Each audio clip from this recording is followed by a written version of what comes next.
গিন্নি, কোথায় গেলে? একটু পানি দাও দেখি। গলাটা শুকিয়ে কাঠ হয়ে গিয়েছে আমার, যা গরম পড়েছে।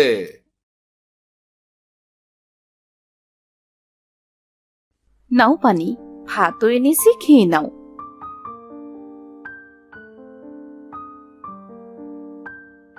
এ কি গিন্নি, সকালে তো পান্তা ভাত আর কাঁচামরিচ দিয়ে ভাত খেলাম, এখনো পান্তা ভাত আর কাঁচামরিচ? এটা যে কপালে জুটেছে সেটাই অনেক। পাশের বাড়ির ভাবির কাপড় পরিষ্কার করে দিয়েছিলাম, আর সেজন্য এই পান্তা ভাত আর কটা কাঁচা মরিচ দিয়েছে, তাই তো খেতে পারছো। আর না হলে যে আজ না খেয়েই থাকতে হতো। কি করব গিন্নি, কাজ তো কম করছি না, তবুও যে কেন কষ্ট পিছু ছাড়ছে না বুঝতে পারছি না। মনে হচ্ছে এক্ষুনি বৃষ্টি নামবে, তাড়াতাড়ি জ্বালানিগুলো তুলে নি। মা, আমি তোমায় সাহায্য করি জ্বালানি তুলতে।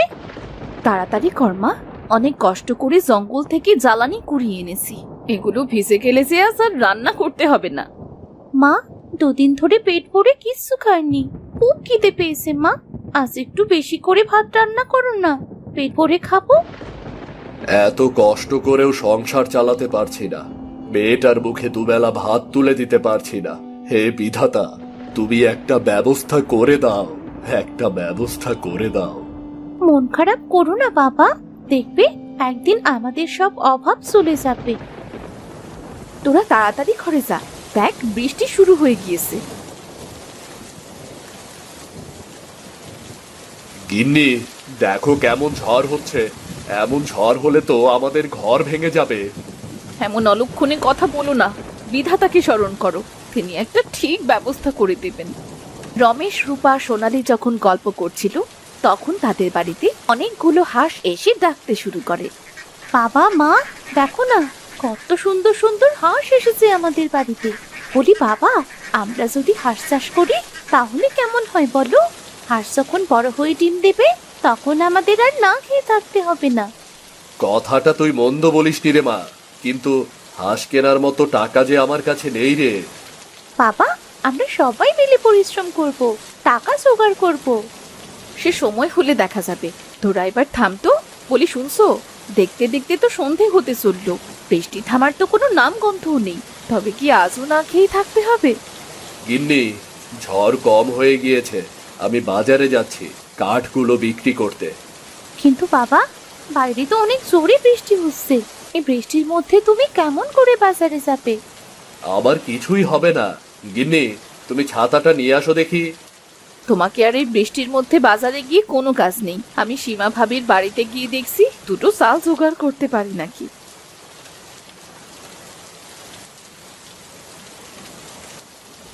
এই বলে রূপা একটা ছাতা নিয়ে সীমাদের বাড়িতে যায়, আর সীমাকে সব খুলে বলে।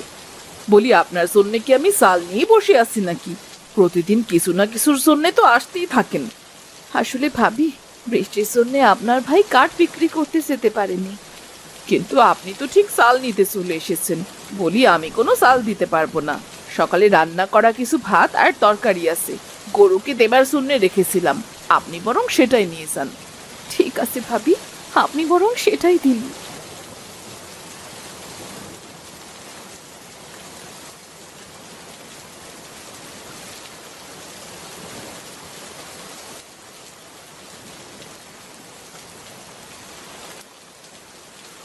ওগো, চাল কি পেলে?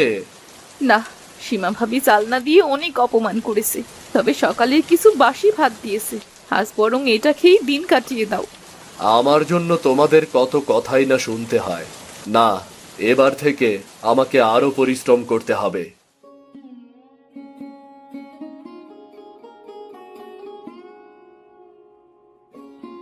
বাবা, কোথায় যাচ্ছ তুমি? তোর কাশেম চাচার ক্ষেত পরিষ্কার করতে যাচ্ছি রে। আমিও যাব বাবা, তোমার সাথে আমিও যাব। কাশিম চাচার ক্ষেতের পাশেই তো নদী, নদীর উপর অনেক রকম শাক পাওয়া যায়, আমি সেগুলো তুলবো। তুমি বাজারে গিয়ে বিক্রি করো বাবা। তোকে কষ্ট করতে হবে না মা, তুই খেলতে যা। না বাবা, আমি টাকা গুছিয়ে হাঁস কিনতে চাই। মেয়েটা মধ্য বলেনি, আমিও মানুষের বাড়িতে কাজ করব। সবাই মিলে কাজ করলে হাঁস কেনার ঠিক একটা ব্যবস্থা হয়ে যাবে। আচ্ছা ঠিক আছে, তবে চল তুই আমার সাথে।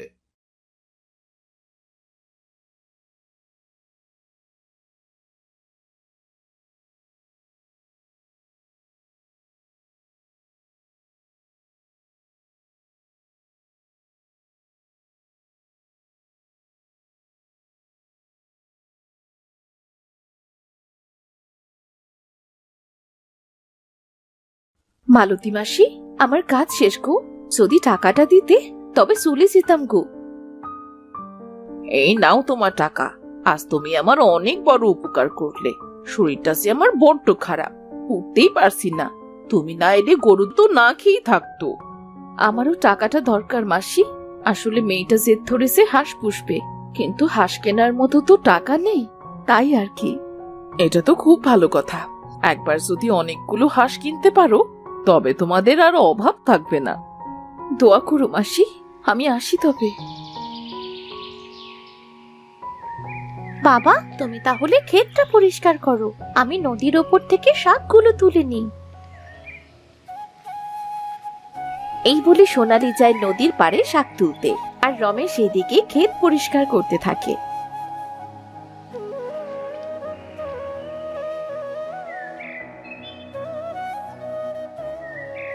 বাবা, আমার শাক তোলা হয়ে গিয়েছে। ঠিক আছে, আমারও ক্ষেত পরিষ্কার করা শেষ। তোর কাশেম চাচার কাছ থেকে টাকাটা নিয়ে আসি। টাকা আনতে যেতে হবে না, এই নাও তোমার টাকা ভাই। ঠিক আছে ভাই, দরকার পড়লে আবার ডাক দিয়েন। আমি আজ আসি তবে।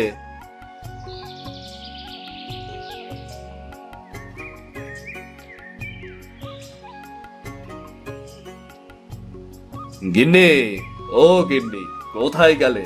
আমি বাজারে যাচ্ছি শাক বিক্রি করতে। দাঁড়াও, আমার কাছেও কিছু টাকা আছে। আজ কাজ করে পেয়েছি, এই টাকাও নিয়ে যাও। যদি কম দামের ভেতরে হাঁস পাও তবে কিছু হাঁস নিয়ে এসো। ঠিক আছে গিন্নি। এই বলে রমেশ শাক বিক্রি করতে বাজারে চলে যায়।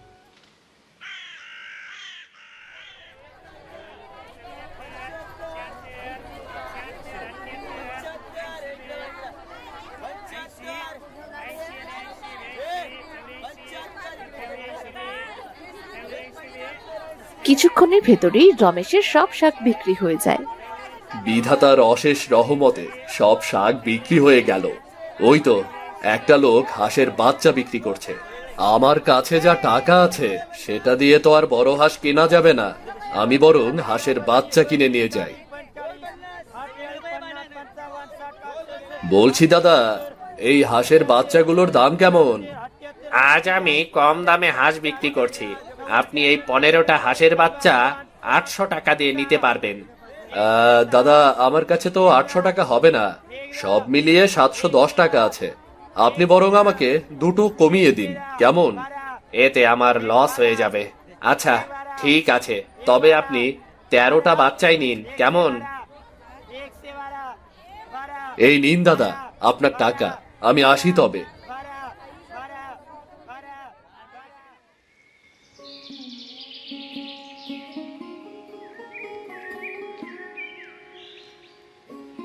বাবা, তুমি হাঁসের বাচ্চা এনেছো? আমার খুব আনন্দ হচ্ছে বাবা। আমাদেরও আজ থেকে অনেক হাঁস হলো। ওগো, এতগুলো যে হাঁসের বাচ্চা আনলে, তা এত হাঁস বড় হলে তুমি রাখবে কোথায়? আর তাছাড়া ওদের জন্য খাবার এনেছো, আজ ওদের কি খেতে দেবে? না গিন্নি, হাঁস কিনে সব শেষ হয়ে গিয়েছে। আচ্ছা মা, আমি হাঁসগুলোকে ছেড়ে দিয়ে চারপাশটা ঘুরিয়ে নিয়ে বেড়াই। ওরা পোকামাকড় কুটে কুটে খাবে, আর কাল একটা ঠিক ব্যবস্থা করা যাবে। তবে তুই দেখ, কিছু খাওয়াতে পারিস নাকি? লতা ভাবির কাপড় পরিষ্কার করে দেওয়ায় সে কিছু চাল দিয়েছে, আমি বরং সেটাই রান্না করি। এই বলে রূপা রান্না করতে চলে যায়, আর সোনালি হাঁসের বাচ্চাগুলোকে ছেড়ে দেয় পোকামাকড় খাওয়ানোর জন্য। হাঁসের বাচ্চা কিছু না খাওয়ায় সোনালি ঘরে চলে যায়। এই ফাঁকে হাঁসের বাচ্চাগুলো হাঁটতে হাঁটতে একসময় সোনালিদের বাড়ির পাশের পুকুরে চলে আসে। মা, ও মা, হাঁসের বাচ্চাগুলোকে যে কোথাও দেখছি না, ওরা গেল কোথায় সব? ওদের কোথায় রেখে গিয়েছিলি? কত আশা করে নিয়ে এসেছিলাম ওগুলোকে, সেই আশা বুঝি আর পূর্ণ হলো না।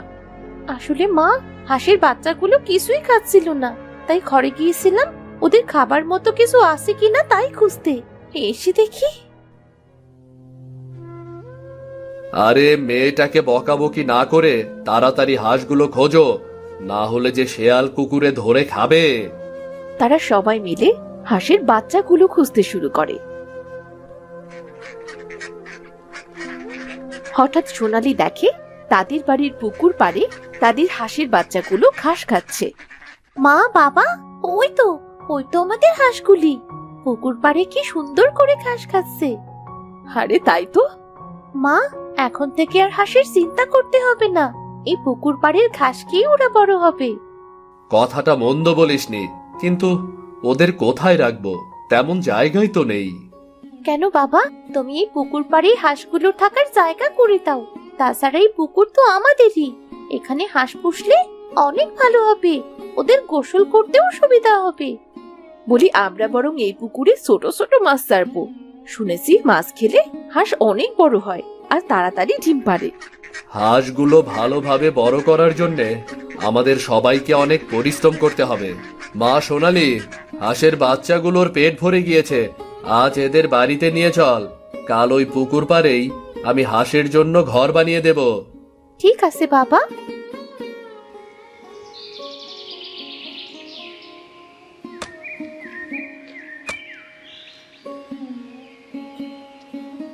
খুব সুন্দর হয়েছে ঘরটা, বাড়ির সামনে সব সময় দেখাও যাবে। পুকুর পাড়টাও খুব ঠান্ডা, হাঁসগুলোর কষ্ট হবে না। হ্যাঁ রে মা। আচ্ছা, আমি শাক তুলে বিক্রি করতে যাচ্ছি। গিন্নি, তুমি দেখো কারো বাড়ি কাজ পাও কিনা। কিছুদিন কষ্ট করে পুকুরে কিছু ছোট মাছ ছাড়বো, যাতে হাঁসের খাবার কষ্ট না হয়। বড় হলে কি আর শুধু ঘাসে হবে? আচ্ছা ঠিক আছে, তবে আমি যাচ্ছি। সোনালি মা, তুই তোর বাবার সাথেই যা। এই বলে রূপা কাজ খুঁজতে চলে যায়।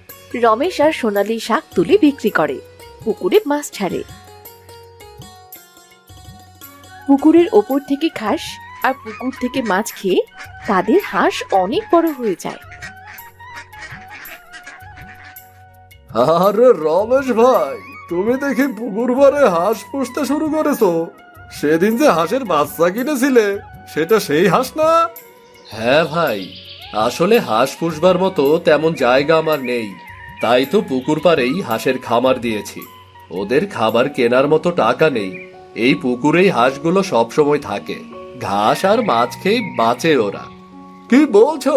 ঘাস আর মাছ খেয়ে তোমার হাঁস এত বড় হয়ে গিয়েছে? হ্যাঁ ভাই, দেখবে এবার তোমার সব অভাব কেটে যাবে। তোমার হাঁস খুব তাড়াতাড়ি ডিম দেবে। আমি আসি তবে। রিতম সেখান থেকে চলে যায়। কেটে যায় আরো কিছুদিন। একদিন সকালে খামারের দরজা খুলতে গিয়ে সোনালি দেখে তাদের 2টা হাঁস মারা গিয়েছে আর বাকি হাঁসগুলো সব অসুস্থ। হাই হাই হাই, এই কি সর্বনাশ হলো! বাবা, মা, দেখো আমাদের সব শেষ হয়ে গেল। কি হয়েছে? অমন করে কাঁদছিস কেন? আমাদের 2টো হাঁস মারা গিয়েছে, বাকি একটা হাসপাতে সবগুলো অসুস্থ, মনে হচ্ছে বাঁচবে না। কত কষ্ট করে না খেয়ে কত আশা নিয়ে হাঁসগুলো পুষেছিলাম, একটু সুখের মুখ দেখব বলে, আর বিধাতা বুঝি আমার কপালটাই ভেঙে দিল। বাবারে, তোদের দেখে অনেক হাঁস, তা আমায় একটা হাঁস দিবি? অনেকদিন হাঁসের মাংস খাইনি। আসলে বুড়িমা, আমাদের হাঁসগুলো যে অসুখ করেছে। ওই তো, ওই ভালো হাঁসটা আমায় দিবি? ওই একটি হাঁসই ভালো আছে, তুমি যেহেতু চাইছো তবেও হাঁসটা তুমি নিয়ে যাও।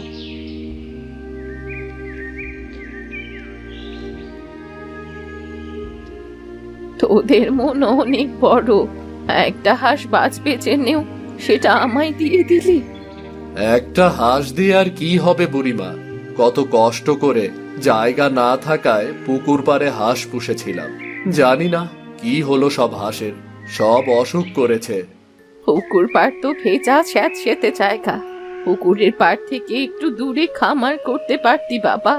এমন স্যাঁতসেঁতে জায়গায় তো হাঁসের অসুখ করবেই। হাঁসেরা পানিতে থাকে ঠিকই, কিন্তু রাতে তো তাদের শুকনো জায়গার দরকার। কি করব বুড়িমা, এই জায়গা ছাড়া আমার যে আর কোনো জায়গা নেই। এই হাঁসগুলো আমার শেষ সম্বল ছিল গো বুড়িমা, আমার শেষ সম্বল ছিল। কাঁদিস না বাবা, এই ওষুধ তোর সব হাঁসেদের খাইয়ে দে, দেখবি সব হাঁস ভালো হয়ে যাবে। আর 2 দিনের ভেতর হাঁস ডিমও দিতে শুরু করবে। তুমি সত্যি বলছো বুড়িমা? হ্যাঁ রে দিদি ভাই, এখন থেকে আর কোনোদিন তোদের হাঁসের অসুখ করবে না, ডিম দেয়াও বন্ধ করবে না। এটা আমাকে এই হাঁসটা দেবার উপহার। তবে একটা কথা, এই খামারে কুড়ো দিবি, তাহলে খামারের ভেতর আর পানি থাকবে না, আর হাঁসগুলো একটু আরামে থাকতে পারবে। বুড়িমা, তোমার কাছে যে আমরা ঋণী হয়ে গেলাম, তোমার এই উপহার আমরা কোনো দিনও ভুলবো না। এইসব কথা পরে হবে, আগে হাঁসগুলোকে ওষুধ খাইয়ে দে।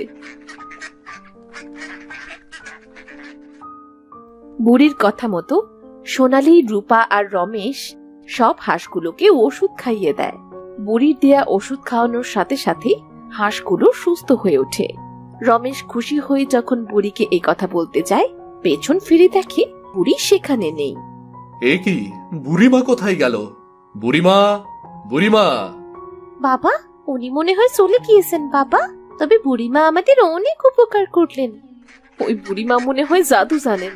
যাই হোক, আমাদের বাড়িতে কুড়ো আছে, আমি বরং কুড়ো এনে হাঁসের খামারে দিয়ে দিই।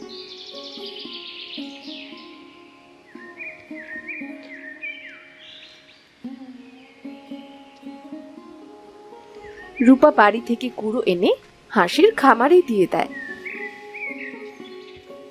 2-3 দিন পর সোনালী পুকুর পাড়ে গিয়ে দেখে সেখানে অনেকগুলো ডিম। মা, বাবা, তোমরা দেখে যাও, আমাদের হাঁস পুকুর পাড়ে ডিম দিয়েছে। সত্যি তো? বুড়িমার কথা সত্যি হলো। বাবা, এখন থেকে আমাদের এই হাঁস আর ডিম পাড়া বন্ধ করবে না। এখন থেকে আমাদের সব অভাব চলে যাবে বাবা। তুই ঠিক বলেছিস মা। আমি ডিমগুলো বিক্রি করে বাজার করে আনি। এখন থেকে আর আমাদের না খেয়ে থাকতে হবে না রে মা।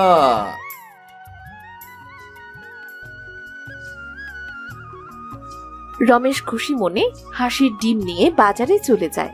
সে ডিম বিক্রি করে বাজার করে আনে।